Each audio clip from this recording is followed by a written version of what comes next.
For the centre strap, we would always attach it to the main frame where there's actually no mechanical moving parts. Because there's no moving parts, we can always attach it, as I say, to the outside of the frame. We have the hoop section of the strap.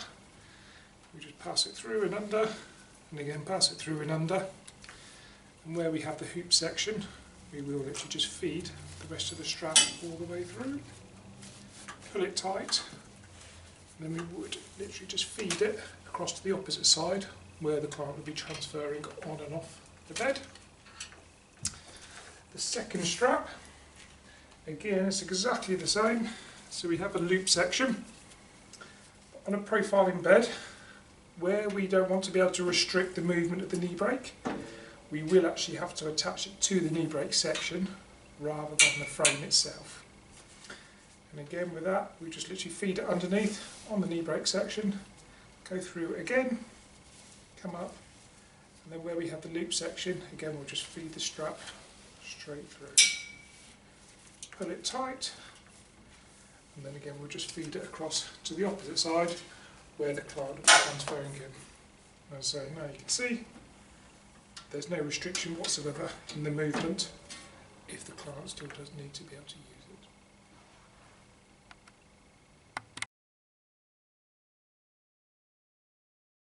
it. Excellent.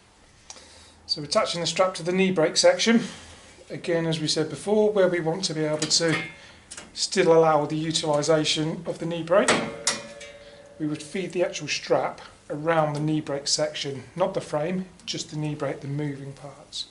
So again we'll feed it down and under, down and under, and then again where we've got the hoop section, we'll just feed the straps through.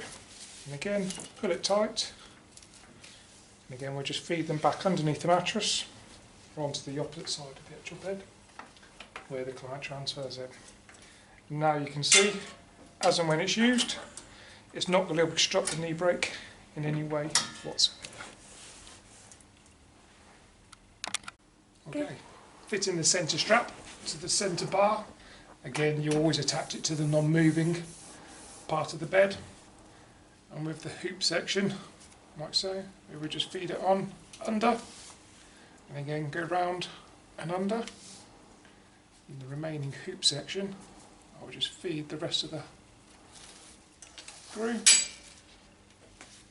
then I would just pull it tight, and then I can lay that strap across the opposite side of the bed.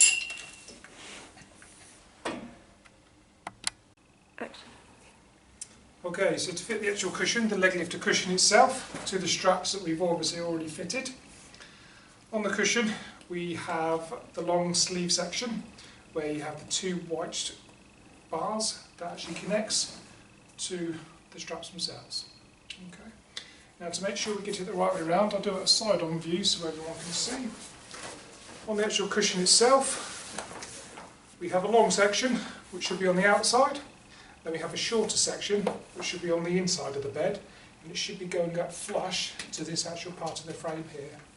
Because this part of the cushion is what allows the leg lifter to be able to generate the lift and provide all the way up from completely down flat to the vertical 180 degrees up.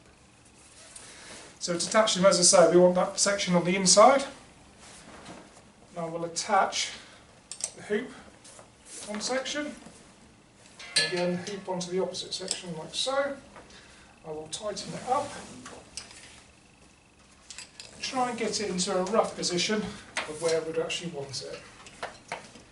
Now what we actually need with a leg lifter, and especially on a profiling bed, as I say, because the back part of the cushion uses that part of the bed to generate the lift, we need to make sure that this seam, where we've got these holes here, and of the opposite end, so the seam that runs across there, is between 2 to 3 finger whips in from the side of the bed.